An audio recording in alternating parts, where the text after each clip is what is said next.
परमार्थ निरूपण की कथा।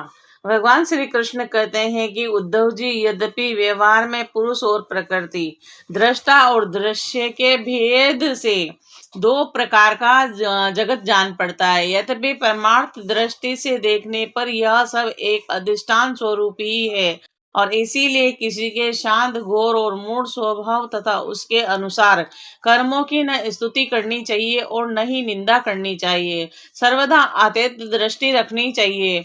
जो पुरुष दूसरों के स्वभाव और उनके कर्मों की प्रशंसा अथवा निंदा करते रहते हैं, वे शीघ्र ही अपने यथार्थ परमार्थ साधन से युक्त हो जाते हैं। और क्योंकि साधन तो दैत्य के अभिनिवेश का उसके प्रति सत्य तत्व बुद्धि का निषेध करता है और प्रशंसा तथा निंदा उसकी सत्यता को, ब्रह्म को और भी दृढ़ करती है। और उद्धव जी, सभी इंद्रियां राजस अहंकार के कार्य हैं और जब वह निद्रित हो जाती हैं तब शरीर का अभिमानी जीव चेतना शून्य हो जाता है, अर्थात उसे बाहरी शरीर की स्मृति नहीं रहती। और उस समय यदि मन बच रहा तब तो वह सपने के झूठे दृश्यों में भटकने लगता है और वह भी लीन हो गया।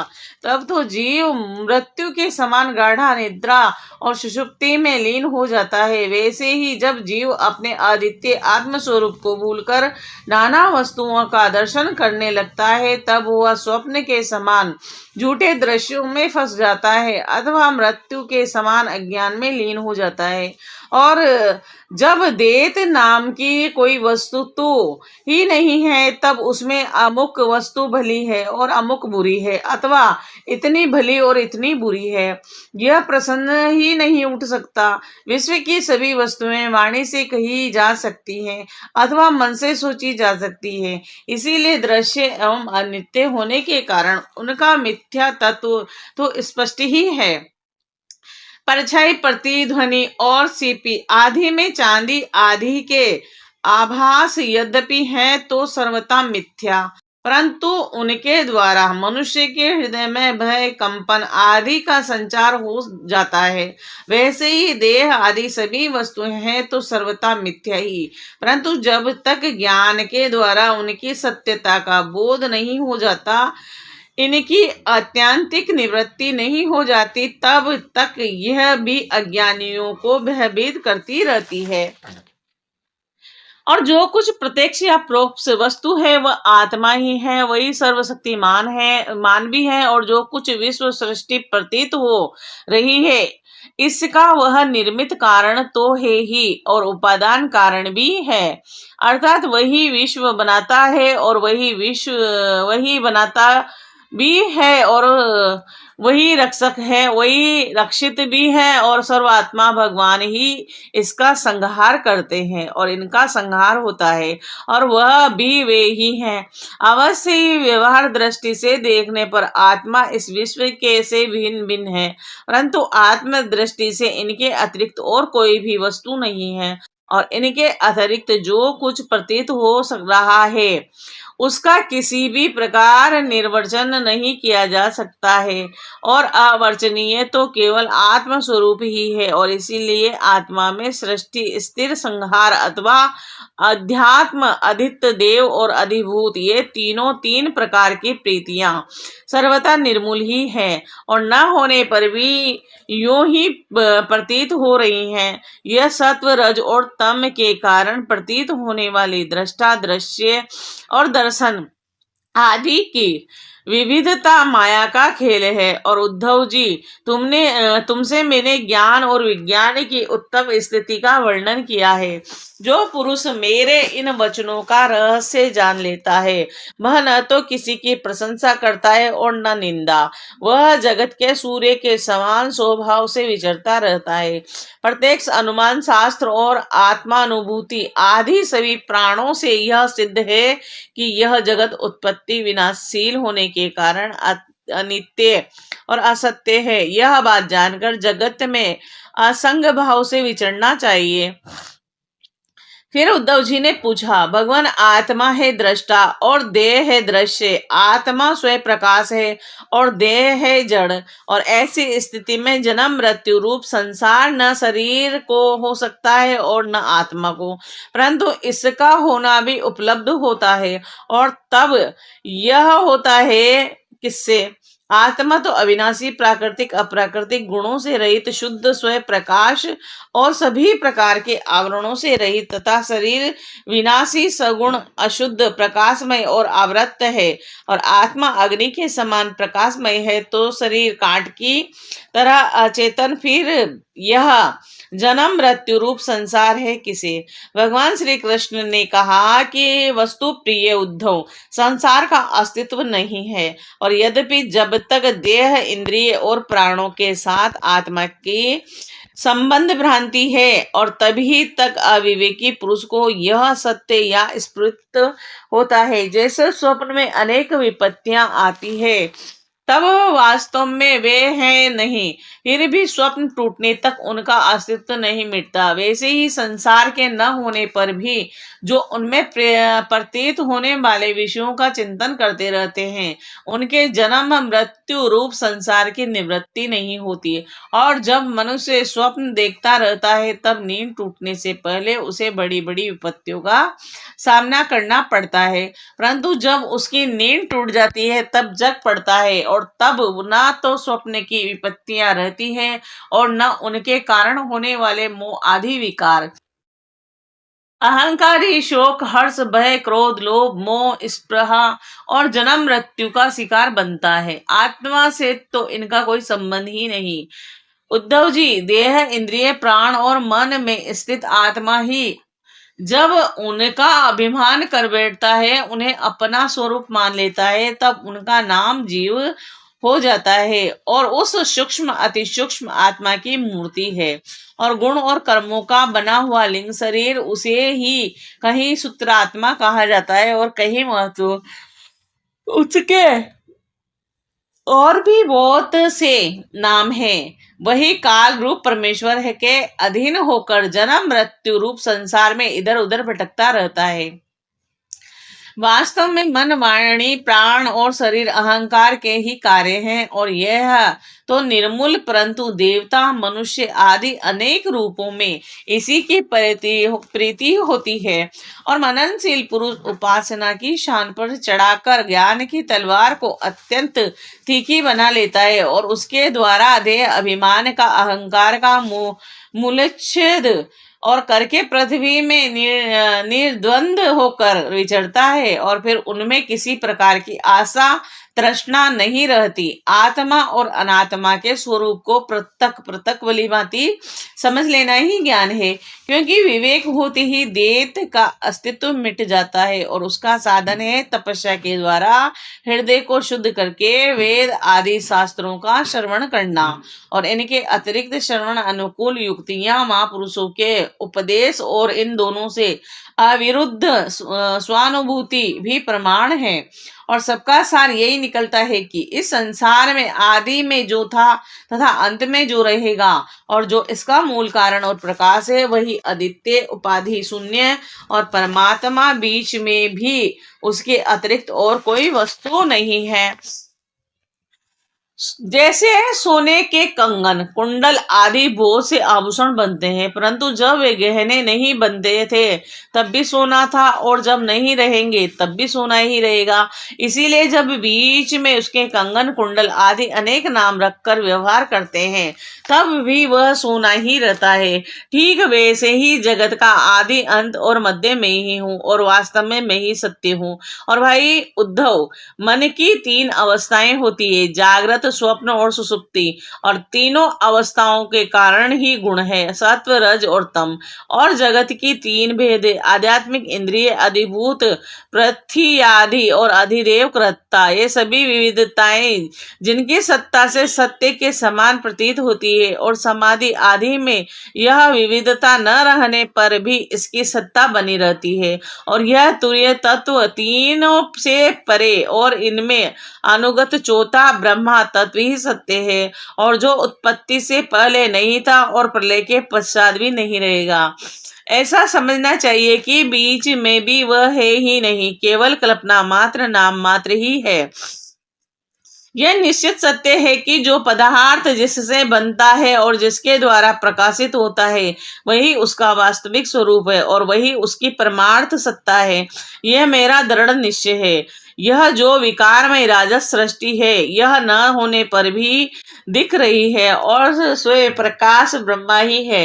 इसीलिए इंद्रिय, विषय, मन और पंचभूत आदि जितने चित्र विचित्र नाम रूप है उनके रूप में ब्रह्मा ही प्रतीत हो रहा है और ब्रह्म विचार के साधन है। श्रवण, मनन और निधि संध्या और स्वानुभूति उनमें सहायक है। आत्मज्ञानी गुरुदेव इनके द्वारा विचार करके स्पष्ट रूप से देह आदि अनात्म पदार्थों का निषेध कर देना चाहिए और इस प्रकार निषेध के द्वारा आत्म विषयक संदेहों को छिन्न भिन्न करके अपने आनंद स्वरूप आत्मा ही में ही मग्न हो जाएं और सब प्रकार की विषय वासनाओं से रहित हो जाएं। और निषेध करने की प्रक्रिया यह है कि पृथ्वी का विकार होने के कारण शरीर आत्मा नहीं, इंद्रिय और उसके अधिष्ठातु देवता, प्राण, वायु, जल, अग्नि एवं मन भी आत्मा नहीं है, क्योंकि इनका धारण पोषण शरीर के समान ही अन्न के द्वारा होता है। बुद्धि, चित्त, अहंकार, आकाश, पृथ्वी, शब्द आदि विषयों और गुणों की साम्य अवस्था प्रकृति भी आत्मा नहीं है, क्योंकि यह सब के सब दृश्य एवं जड़ हैं।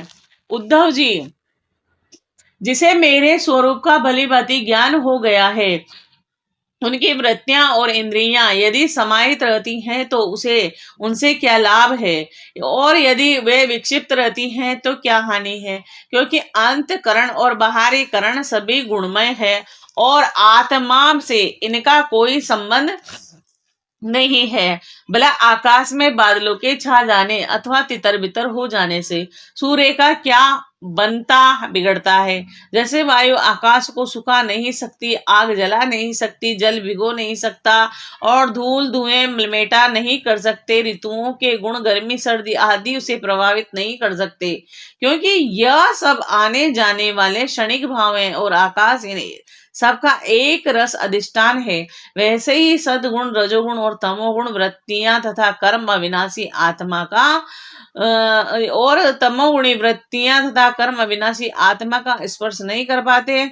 वह तो इसमें सर्वथा परे है और इनके द्वारा तो केवल वही संसार में भटकता रहता है जो इनमें अहंकार कर बैठता है। ऐसा होने पर भी तब तक इन माया निर्मित गुणों और उनके कार्यों का संग अथवा त्याग देना चाहिए, और जब तक मेरे सुदृढ़ भक्ति योग द्वारा मन का रजोगुण तत्व मल एकदम निकल न जाए, जैसे भली भांति चिकित्सा न करने पर रोग का समूल नाश नहीं होता, वह बार बार उबर कर मनुष्यों को सताया करता है, वैसे ही जिस मन की वासनाएं और कर्मों के संस्कार मिट नहीं गए, जो स्त्री पुरुष पुत्र आदि में आसक्त हैं, वह बार बार अधूरे योगी को बेधता रहता है और उसे कई बार योग भ्रष्ट भी कर देता है। देवताओं के द्वारा प्रेरित शिष्य पुत्र आदि के द्वारा किए हुए विघ्नों से यह यदि कदाचित अधूरा योग मार्ग युक्त हो जाए तो भी वह अपने पूर्व अभ्यास के कारण पुनः योग अभ्यास में ही लग जाता है।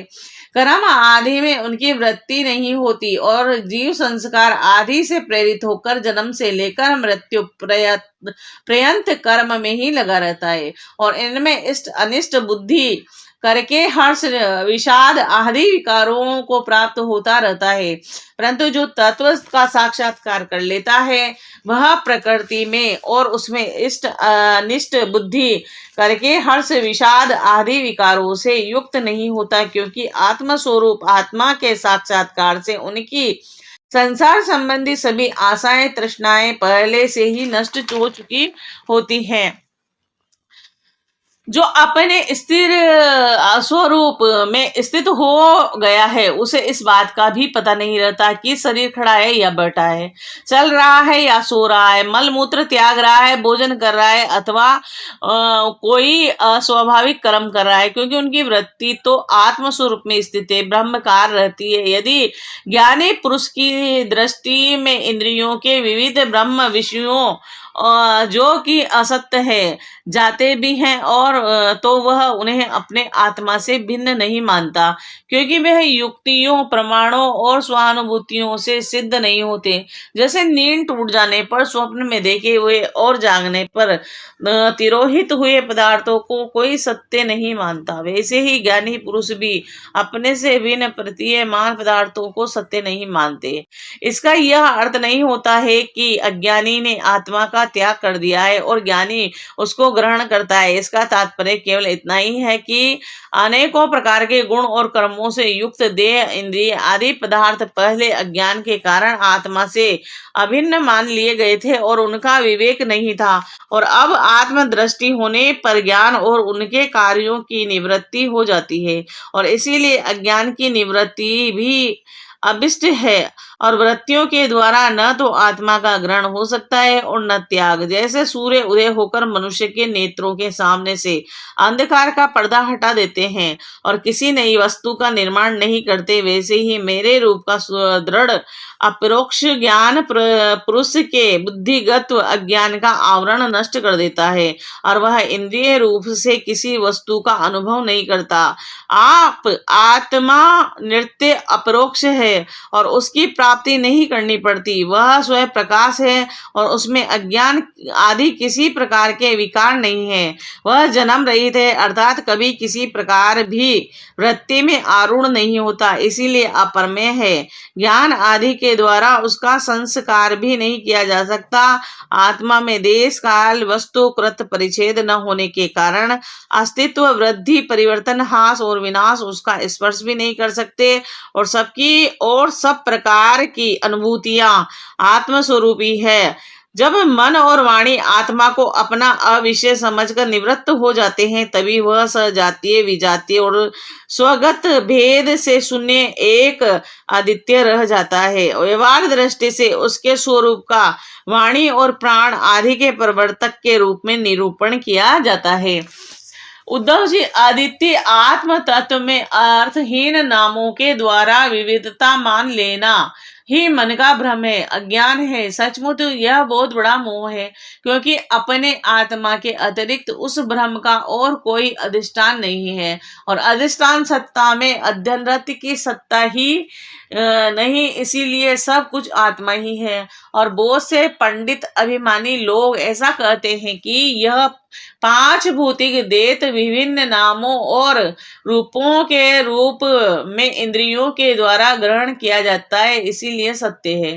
परंतु यह तो अर्थहीन वाणी का आडंबर मात्र है, क्योंकि तत्व तो इंद्रियों की पृथक सत्ता ही सिद्ध नहीं होती, फिर वह किसी को प्रमाणित कैसे करेंगी। उद्धव जी, यदि योग साधना पूर्ण होने के पहले ही किसी साधक का शरीर रोग आदि उपद्रवों से पीड़ित हो तो उसे इन उपायों का आश्रय लेना चाहिए। गर्मी, ठंड आदि को चंद्रमा, सूर्य आदि की धारणा के द्वारा, वात आदि रोगों को वायु धारणा युक्त आसनों के द्वारा और ग्रह स्प्रादिकृत विघ्नों को तपस्या, मंत्र और औषधियों के द्वारा नष्ट कर डालना चाहिए। काम, क्रोध आदि विघ्नों को मेरे चिंतन और नाम कीर्तन आदि के द्वारा नष्ट करना चाहिए तथा पतन की ओर ले जाने वाले दंभ, मद आदि विघ्नों को दूर धीरे धीरे महापुरुषों की सेवा के द्वारा दूर करना चाहिए। और कोई कोई मनस्वी योगी विविध उपायों के द्वारा इस शरीर को सुदृढ़ और युवा अवस्था में स्थिर करके फिर अणिमा आदि सिद्धियों के लिए योग साधन करते हैं, परंतु बुद्धिमान पुरुष ऐसे विचार का समर्थन नहीं करते, क्योंकि यह तो एक व्यर्थ प्रयास है और वृक्ष में लगे हुए फल के समान इस शरीर का नाश तो अवश्य भावी है और यदि कदाचित बहुत दिनों तक निरंतर और आदर पूर्वक योग साधना करते रहने पर शरीर सुदृढ़ हो भी जाए, तब भी बुद्धिमान पुरुष को अपनी साधना छोड़कर उतने में ही संतोष कर लेना चाहिए। तो उसे सर्वथा मेरी प्राप्ति के लिए संलग्न रहना चाहिए। जो साधक मेरा आश्रय लेकर मेरे द्वारा कही हुई योग साधना में संलग्न रहता है, उसे कोई भी विघ्न बाधा डिगा नहीं सकती। उसकी सारी कामनाएं नष्ट हो जाती है और वह आत्मानंद की अनुभूति में मग्न हो जाता है।